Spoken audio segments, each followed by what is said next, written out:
afternoon, everybody. As a doctor, I hate following lawyers. But I tell you what, we're here today on a beautiful day to celebrate America.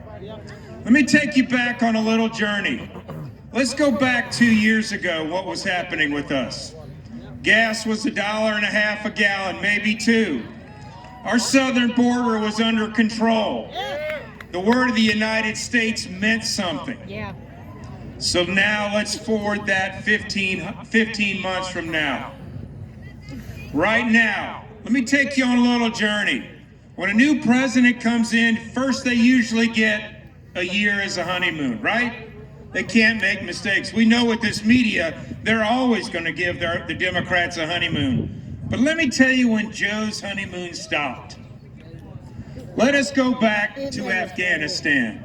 Yeah. Everybody remembers that wonderful scene in The Wizard of Oz where the little dog Toto went and pulled the screen back and we saw who the real wizard was. That happened with Joe, and it took him, what, 3 days to come out of the White House. Yeah. Why? Because he went against his generals, because he wanted a political victory. And who died because of that political victory? 13 Marines and sailors, 2, one in my district and one from Fort Bragg, so that Joe could try to have a victory. Well, I tell you what, the Ukraine war started in Afghanistan because it saw that America was weak. But what happened after Afghanistan? We learned a month later, Joe was going to pay $450,000 to individuals that came in our country illegally.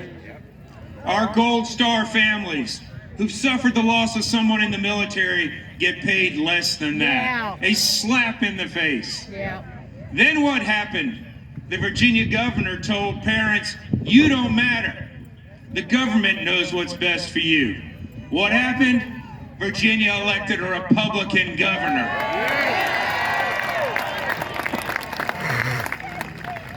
And then as we move forward, we have the specter of our southern border. And let me take you as a doctor on that trip. For the first time in 12 months, we lost 100,000 Americans due to opioid overdoses. Yeah. Raise your hand if you've known somebody who's died from one. That is a tragedy upon our nation. And the cost of fentanyl, because